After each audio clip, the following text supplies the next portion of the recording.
Halo teman-teman semua, apa kabarnya nih? Semoga kita dalam keadaan baik-baik saja ya. Tapi ingat, hari ini hari Minggu, kita datang kepada Tuhan, memuji memuliakan Tuhan, karena kita percaya Tuhan selalu ada dalam setiap kehidupan kita. Tuhan menjaga kita, Tuhan memelihara kita. Jadi teman-teman semua yang ada di rumah, ayo kita bangkit berdiri, kita nyanyikan satu pujian yang mengatakan dari terbit matahari. Kita nyanyi dengan sukacita ya teman-teman. Dari terbit matahari sampai pada masuknya, biarlah nama Tuhan dipuji. Dari terbit matahari sampai pada masuknya, biarlah nama Tuhan dipuji.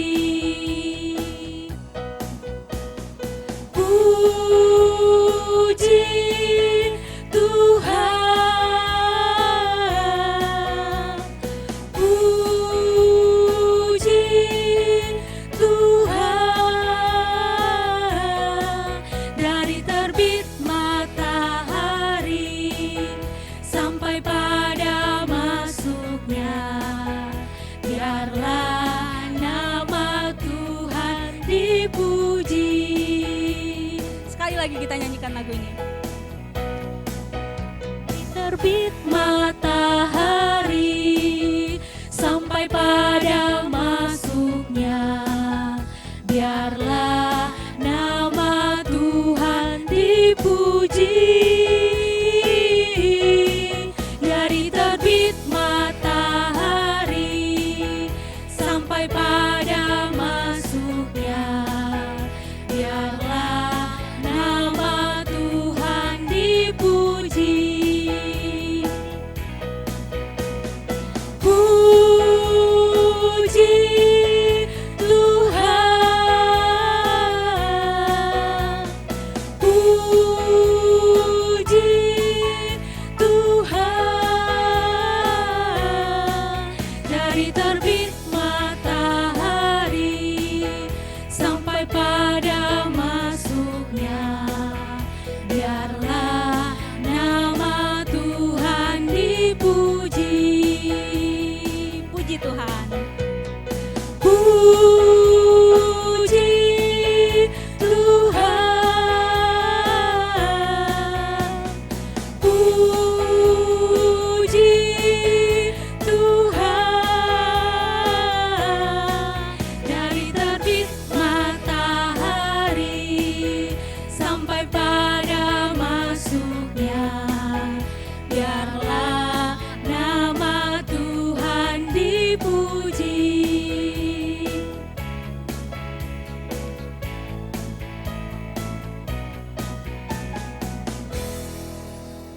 Teman-teman, kita duduk kembali, kita siapkan dalam posisi yang berdoa yang baik, kita lipat tangan, kita tutup mata, kita berdoa kepada Tuhan.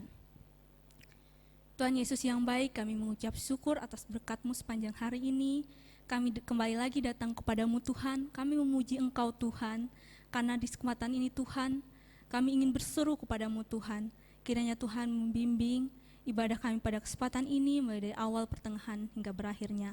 Tuntun kami Tuhan, anak-anak-Mu, untuk mendengarkan firman-Mu.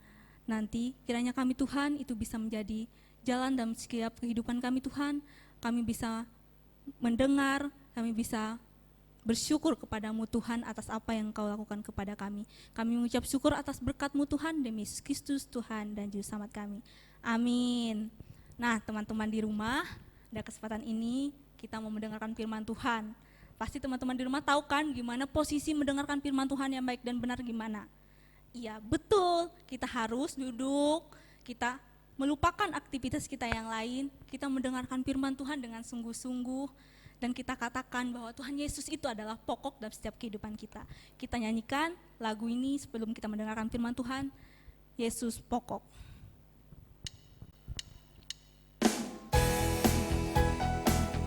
Kita nyanyikan dengan sukacita ya teman-teman.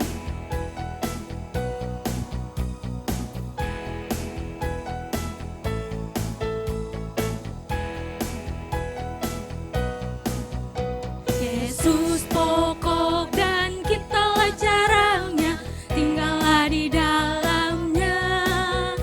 Yesus pokok dan kitalah caranya, tinggallah di dalamnya. Yesus pokok dan kitalah caranya, tinggallah di dalamnya. Pastilah kau akan berbuah. Yesus cintaku, Yesus cintaku, ku cinta kau, kau cinta dia.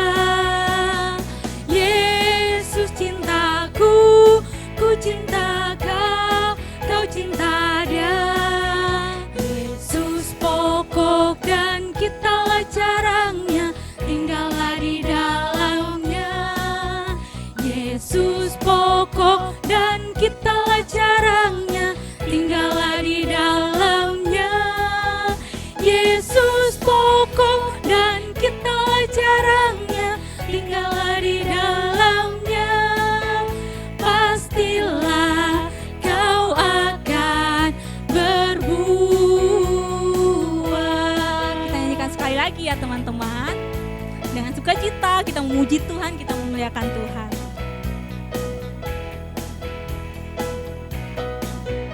Yesus pokok dan kitalah caranya, tinggallah di dalamnya. Yesus pokok dan kitalah caranya, tinggallah di dalamnya. Yesus pokok dan kitalah caranya, tinggallah di dalamnya. Pastilah kau akan berbuah. Yesus cintaku, Yesus cintaku, ku cinta kau, kau cinta dia. Yesus cintaku, ku cinta kau, kau cinta dia. Yesus pokok dan kitalah caranya, tinggallah di dalamnya. Yesus pokok dan kitalah caranya, tinggallah di dalamnya. Yesus pokok dan kitalah caranya, tinggallah di dalamnya. Pastilah kau akan berbuah. Pastilah, pastilah kau akan berbuah. Pastilah, pastilah kau akan berbuah.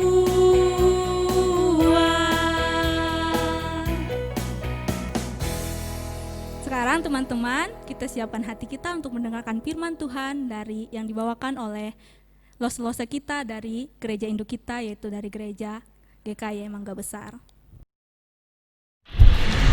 Shalom anak-anak semua, senang sekali bisa ketemu lagi sama kalian. Hari ini kita bersyukur kalau kita bisa bersama-sama kembali beribadah. Nah, langsung mau tanya sama kalian. Kalian pernah mengalami kesulitan? Langsung rasa setiap kita sebagai manusia, kita pasti pernah mengalami kesulitan. Waktu kalian mengalami kesulitan, apa yang kalian lakukan? Menangis, marah, kesel, cuek, atau kalian hadapi kesulitan itu? Nah, hari ini kita mau belajar seperti Daud. Daud yang saat mengalami kesulitan, saat menghadapi tantangan, dia tidak lari, dia tidak menangis, dia tidak kabur, tetapi dia menghadapi tantangan itu. Memangnya tantangan apa lagi yang Daud alami ya? Anak-anak, kita sama-sama dengarkan apa yang terjadi dengan Daud. Beberapa waktu ini kalian sudah mendengar kisah tentang Daud. Dan kalian tahu bahwa Daud sudah diurapi oleh Samuel sebagai seorang raja. Luar biasa. Daud yang masih cukup muda, tetapi Tuhan memilih Daud. Karena apa? Karena hati Daud yang luar biasa, bukan karena fisiknya. Daud memiliki hati yang baik, memiliki hati yang mau selalu bergantung, bersandar kepada Tuhan. Dan Tuhan menetapkan Daud sebagai raja. Nah, sejak Daud diurapi sebagai raja, lalu Daud berhasil mengalahkan Goliat. Raja Saul meminta dia, mengangkat dia menjadi kepala prajurit, dan minggu lalu kalian sudah mendengar bahwa Daud itu berhasil mengalahkan musuh-musuhnya, ya, mengalahkan bangsa-bangsa lain yang tidak menyembah kepada Tuhan. Apa yang terjadi? Saul tidak suka. Saul merasa iri. Saul benci dengan Daud. Dan Saul, apa yang dilakukan Saul? Saul mau membunuh Daud. Ya. Anak-anak, Daud melarikan diri. Daud pergi dari istana Saul. Daud pergi jauh dari Saul. Kenapa? Karena Saul sangat membenci Daud. Karena Saul mau membunuh Daud. Pertanyaannya, kenapa ya Daud kok nggak ngelawan ya? Kenapa Daud tidak melawan Saul? Bukankah Daud sudah diurapi sebagai raja? Berarti seharusnya Daudlah yang menjadi raja. Kenapa Daud nggak lawan? Kenapa Daud tidak meminta teman-temannya yang mengikuti dia, yang percaya sama dia, prajuritnya yang ada di bawah dia untuk menyerang Saul? Kenapa? Daud tahu Raja Saul adalah raja yang diurapi oleh Tuhan juga. Walaupun saat ini Raja Saul tidak lagi taat kepada Tuhan, Raja Saul melawan Tuhan, tetapi tetap saat ini Saul adalah seorang raja. Daud tidak mau melawan Saul. Daud menghormati Saul, dan Daud percaya kalau memang Daud nanti memimpin bangsa Israel, Tuhanlah yang akan memampukan, Tuhanlah yang akan menetapkan kapan waktunya. Karena itu saat ini Daud tidak melawan Saul. Dan dari kisah ini kita juga bisa lihat bagaimana Daud bersikap kepada Saul. Anak-anak, akhirnya Daud pergi meninggalkan istana Raja Saul. Daud pergi, lalu sampailah Daud di Nob. Di daerah itu Daud memasuki salah satu rumah Tuhan, dan di sana dia bertemu dengan seorang imam. Imam itu bertanya kepada Daud, "Oh, kok kamu sendiri? Kamu lagi ngapain?" Daud menjawab, "Apa? Saya sedang melakukan sebuah misi rahasia yang diberikan oleh Raja Saul." Daud bertanya, "Bapak punyakah roti? Karena aku belum makan." Lalu dia makan. Setelah itu Daud berkata, "Bapak punyakah pedang?" Lalu Daud diberikan pedang, yang mana itu adalah pedang dari Goliat. Kalian tahu ceritanya ya. Daud berhasil mengalahkan Goliat, dan pedang itu diberikan oleh imam kepada Daud untuk Daud boleh pakai. Anak-anak, Daud berpikir, wah, Nob ini kan masih dalam wilayah kerajaan Raja Saul. Kalau saya di sini, Saul nanti bakal menemui saya nanti akan mau dibunuh lagi. Saya harus pergi keluar dari kerajaan Raja Saul. Akhirnya Daud pergi. Pergi kemana? Dia pergi ke daerah Filistin, yaitu Gad. Sampailah Daud di Gad. Di sana dia berkata, "Lah, ini kan daerah musuh. Nggak ada lah yang kenal saya ya. Nggak ada yang kenal saya. Pasti saya aman." Tapi kalian tahu apa yang terjadi? Tiba-tiba ternyata salah satu prajurit Filistin mengenali, "Loh, ini kan Daud. Loh, hei teman-teman, ini Daud yang mengalahkan Goliat. Ini Daud, salah satu panglima dari Israel. Ayo kita tangkap dia." Akhirnya Daud ditangkap. Wah, Daud bingung, bagaimana ini? Apa yang harus saya lakukan? Di sana waktu itu Daud dapat ide. Ya, saya pura-pura gila saja. Lalu Daud pura-pura gila, dia nyanyi-nyanyi, dia keluarkan ludahnya dari mulutnya. Jadi waktu Daud dibawa kepada raja, pengawal-pengawal Filistin ini membawa Daud ke hadapan raja. Pengawal ini bilang, "Raja-raja, kami menangkap Daud." Waktu raja lihat, "Hah? Kamu nggak salah. Orang gila kok dibawa ke saya. Itu orang gila, lihat itu nyanyi-nyanyi sendiri. Air ludahnya keluar dari mulut. Bawa pergi. Saya nggak mau lihat orang gila ini." Akhirnya Daud dilepaskan. Karena semua orang berpikir bahwa ini adalah orang gila dan bukan Daud. Ya, Daud berhasil kabur. Daud berhasil pergi. Akhirnya Daud memutuskan untuk pergi dari kota Gad ini. Karena pasti nanti ketahuan lagi. Akhirnya Daud pergi. Daud harus pergi. Daud pergi kemana? Akhirnya sampailah dia di satu gua, yaitu gua Adulam. Anak-anak, Daud menemukan gua ini. Lalu dia tinggal di dalam gua itu. Waktu dia tinggal dalam gua itu, dia bertemu dengan orang-orang yang mengalami kesulitan. Orang-orang miskin, orang-orang yang ditindas, orang-orang yang tidak punya apa-apa. Dan Daud menolong setiap mereka. Kurang lebih orang-orang itu ada 400. Dan mereka akhirnya mengikuti Daud. Mereka bersama dengan Daud. Karena Daud mengasihi. Daud menolong mereka. Daud membantu setiap mereka. Nah, ini kan Daud kabur nih ya, tadi ya pergi ya. Dari satu tempat ke satu tempat sampai ke Gua Adulam ini. Apakah Raja Saul masih mengejar Daud? Anak-anak, Daud bertanya-tanya, kira-kira Raja Saul masih ngejar saya nggak ya? Dipikir-pikir, waduh, saya harus cek ini. Raja Saul masih kejar saya. Akhirnya dia ngomong sama Abisai, "Abisai, aku pengen tahu nih, Raja Saul masih ngejar aku nggak ya? Di mana dia? Apakah dia masih jauh? Ataukah dia sudah dekat?" Akhirnya malam hari Daud diam-diam pergi sama Abisai. Pergi lihat di sekeliling daerah itu. Waktu Daud sampai di satu bukit, dia lihat, lihat, di sana banyak tenda. Itu tuh. Jangan-jangan itu Raja Saul dan tentaranya. Ayo kita periksa. Daud deketin lagi. Dan ternyata benar anak-anak. Di sana ada Raja Saul dan tentara-tentara Raja Saul. Mereka sedang tidur. Tentara dan Raja Saul sedang tidur. Daud datangin pelan-pelan. Dia cari Raja Saul di mana. Dia datangin pelan-pelan. Akhirnya dia lihat Raja Saul lagi tidur. Kalau kalian jadi Daud, apa yang kalian lakukan? Raja Saul nih ya, mau bunuh kamu, mau bunuh kalian. Saat itu kalian ada di samping Raja Saul dan Raja Saul lagi tidur, kamu bawa pedang. Pedang yang sangat tajam. Apa yang kamu lakukan?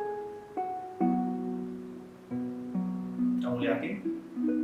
Mungkin kalau sekarang, kalau ada teman kalian yang suka isengin kalian, lalu dia lagi tidur, kalian mungkin fotoin ya.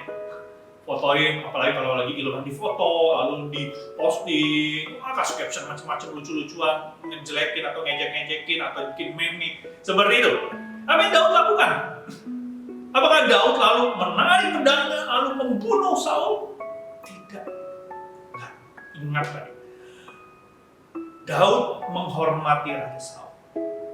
Daud menunggu waktu Tuhan kapan Daud akan menjadi raja walaupun dia sudah dimati. Daud menunggu. Daud menghormati Raja Saul. Apa yang Daud lakukan?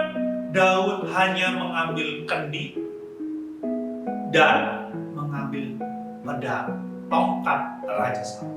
Dia mengambil kendi dan tongkat dari Raja Saul. Lalu dia pergi. Setelah dia pergi, hari mulai terang. Lalu dia berteriak, "Hei tentara, Raja Saul, kalian bagaimana? Nggak jaga tuanmu, nggak jaga rajamu. Kamu tahu rajamu di mana?" Oh, mereka kaget banget. Siapa yang ngomong ini? Siapa? Hei, siapa yang ngomong? Raja Saul juga bangun. Raja Saul pun dengar. Loh, ini ini kan suaranya Daud. Daud, aku mendengar suaramu. Daud lalu berkata, Raja Saul, di mana kendi dan tongkatmu? Daud berkata kepada panglimanya Raja Saul, Hai Abner, di mana kendi dan tongkat dari rajamu? Mereka sadar bahwa tongkat dan kendinya sudah diambil oleh Daud. Saul jadi malu. Kenapa dia malu? Bukan karena kehilangan itu, bukan. Tapi Saul malu. Saul yang pengen membunuh Daud tapi tidak pernah berhasil. Dan Daud punya kesempatan untuk membunuh Saul. Daud tidak membunuh. Bisa saja waktu tidur itu Daud bunuh. Tapi Daud tidak melakukannya. Raja Saul malu. Malu sekali. Dan Raja Saul berkata, Daud, ayo pulang bersama denganku ke istana. Apakah Daud mau? Tidak. Daud berkata, aku tidak mau, Raja Saul. Tidak mau. Anak-anak, akhirnya Raja Saul pulang. Dan sejak saat itu, Raja Saul tidak pernah mengejar lagi Daud. Daud tidak dikejar lagi oleh Saul. Daud tidak berusaha dibunuh oleh Raja Saul lagi.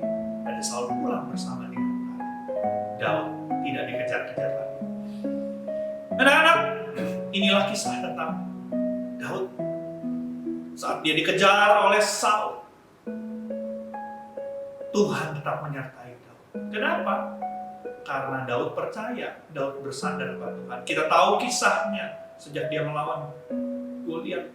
Dalam cerita itu kita dengar bahwa Daud bersandar kepada Tuhan. Waktu dia menjadi gembala, dia bersandar kepada Tuhan. Waktu ini pun dia bersandar kepada Tuhan.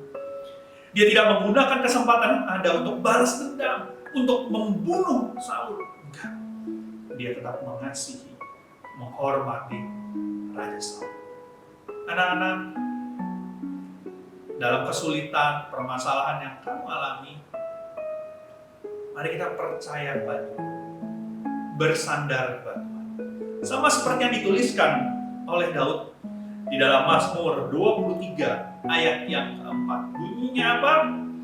Sekalipun aku berjalan dalam lembah kekelaman, aku tidak takut bahaya, sebab Engkau besertaku. Gadamu dan tongkatmu itulah yang menghibur aku. Anak-anak, ini perkataan Daud. Walaupun dalam lembah dalamnya, di dalam lembah itu nggak ada sinar matahari itu jarang bisa masuk, gitu ya. Jadi di sana suasananya gelap, dingin, sepi. Di dalam lembah yang tidak menyenangkan, di dalam dikatakan lembah kekelaman, apakah Daud takut? Enggak. Daud tidak takut bukan karena dia sok jagoan, bukan. Tetapi dia tidak takut karena Daud percaya ada Tuhan yang menyertai, ada Tuhan yang melindungi, ada tongkat Tuhan, ada gada Tuhan yang akan selalu siap menolong Daud. Sehingga Daud tidak takut. Anak-anak, biarlah ayat ini menjadi ayat hafalan bagi setiap kita.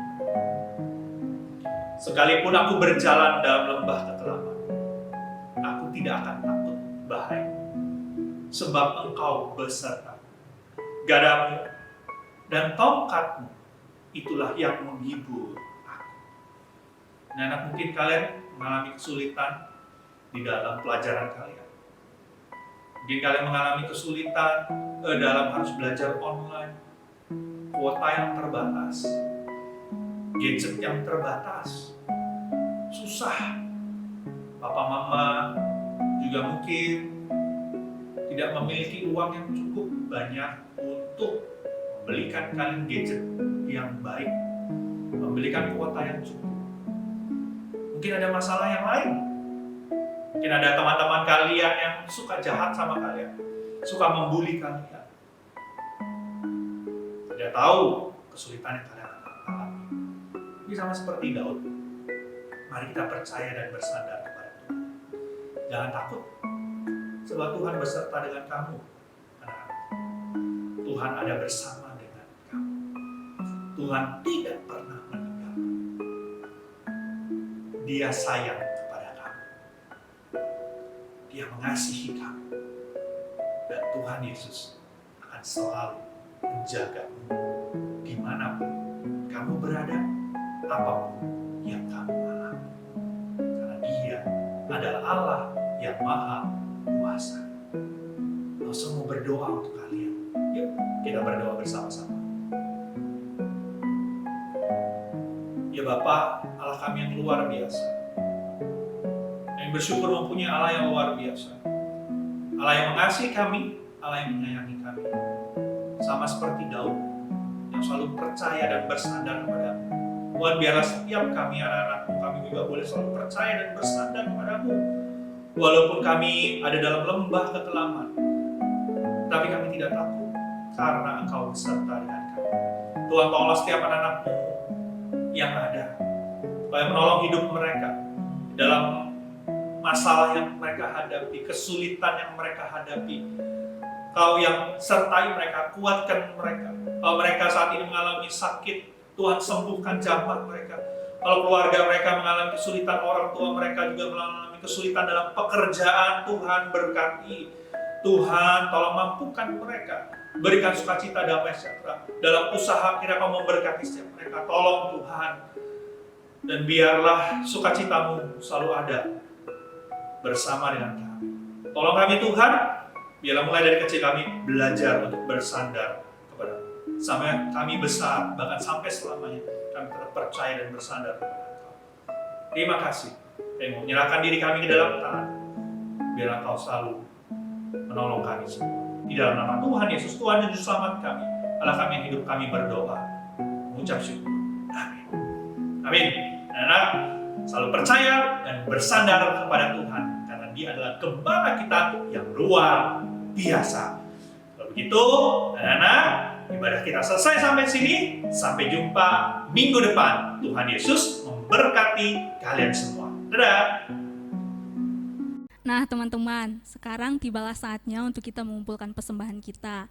Jadi, karena kita sekarang online, kita nggak bisa bertemu dengan langsung, kita simpan uang persembahan kita ke dalam amplok ya teman-teman. Nanti amploknya dikasih ke mama papa teman-teman. Nanti mama papahnya yang memberikan kepada gereja. Nah, untuk itu kita nyanyikan lagu untuk persembahan kita, yaitu lagu Bawa Persembahanmu.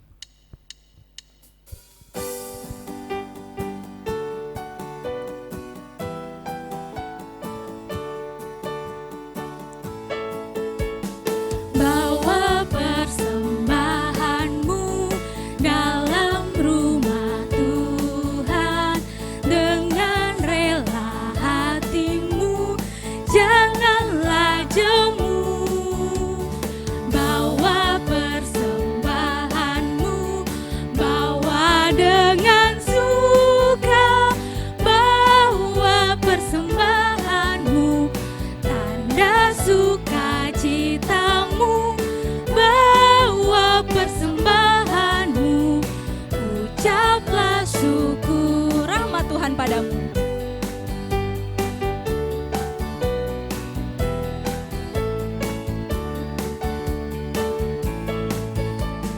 Rahmat Tuhan padamu tidak tertandingi oleh apa saja pun dalam dunia.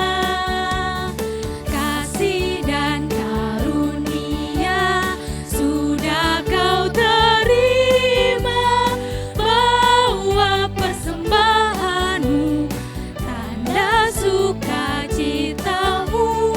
Bawa persembahanmu, ucaplah syukur. Bawa persembahanmu, bawa persembahanmu, tanda sukacitamu. Bawa persembahanmu, ucaplah syukur. Bawa persembahanmu, ucaplah syukur. Marilah kita berdoa untuk persembahan kita ya adik-adik. Tuhan Yesus yang baik, kami mengucap syukur atas berkat-Mu pada hari ini. Pada kesempatan ini kami sudah mengumpulkan persembahan kami. Inilah persembahan kami sebagian kecil dari rezeki kedua orang tua kami. Kiranya Tuhan bisa menerima ini menjadi berkat bagi kami dan bisa menjadi jalan dalam setiap kehidupan kami. Terima kasih atas berkat-Mu Tuhan, dan nama Tuhan Yesus kami mengucap syukur. Amin.